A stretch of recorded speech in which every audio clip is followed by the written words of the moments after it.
key factor in immigration is the numbers. Almost nothing will have more impact on how you live the rest of your life in the United States, or the kind of country that your children and grandchildren live in, than how Congress sets these numbers. For the 200 years, from 1770 to 1970, this country took in about 250,000 immigrants a year. In the 1970s, Congress increased immigration levels from the 250,000 that was traditionally, and from the 50s and 60s, to 425,000 a year. And then, in the 1980s, Congress increased immigration still further, from the 425,000 a year to 635,000 per year. That wasn't enough for Congress. Population wasn't growing fast enough. So in 1990, they passed another big increase. And since 1990, we have averaged about this is not the,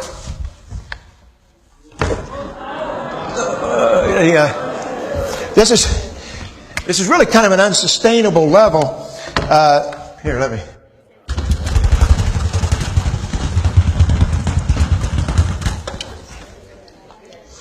Since 1990, Congress has been running immigration at more than 1 million a year, 4 times higher than the traditional level. Now, this doesn't even include the illegal immigration. The American people never asked for any of these increases. Polls show that there was never a time when much more than 10% of the American people wanted higher immigration. In 1996, President Clinton's National Commission on Sustainability urged big reductions in immigration, back to something like traditional level, in order to allow the population of the United States to stabilize so we could be a sustainable society. But Congress ignored those recommendations. Now, this is what the census says actually happened since 1970. This is the actual population growth to 2010. The red represents the population growth forced by Congress and its immigration decisions. Instead of the U.S. never reaching the third 100 million, it reached the third 100 million before 2010.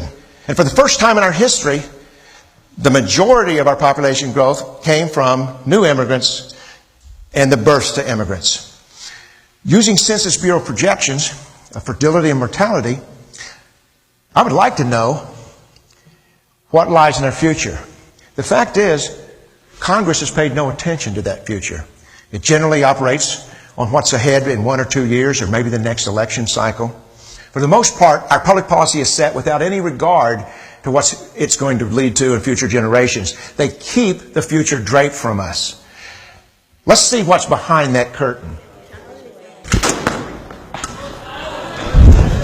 As you can see, we are headed to add our fourth 100 million by 2040. And by the time today's college students enter the last phase of their career, in 2050, the Census Bureau data suggests we will have 437 million people in our national community. Look at the difference between that red line that Congress is taking us to and the green line, which was the choice of the American people through their own private decisions about their family size. Imagine how that changes the way this country handles its biggest problems. And of course, the trajectory doesn't stop in 2050, it moves on. Now let's see where we're headed by the end of this century. Let's move this 2050, let's move it over here, and let's go from 2010 to 2100. Oh my, it's off the charts again. We'd probably have to blow the roof off of this building. To see the top of this, let's pull this down, so instead of the 200 million, we'll start down here at 300 million. And as you can see, we will be adding our fifth 100 million in 2070 and our sixth 100 million just before the end of the century, before apparently hitting about 625 million people. That's approaching 500 million more people in this country than we had in 1970. Look around you. The people of the United States are not able to achieve the quality of life they want with 300 million people. Are we really comfortable making our descendants live with 600 million people packed into this country? Do we allow immigration to double our population and add another 300 million into other communities at the end of this century? Or do we reduce immigration so that we hold the extra demands on our society to perhaps 1/4? The people living in 2100 will have no choice in this. That is a future that does not have to happen. We can make the right choice now.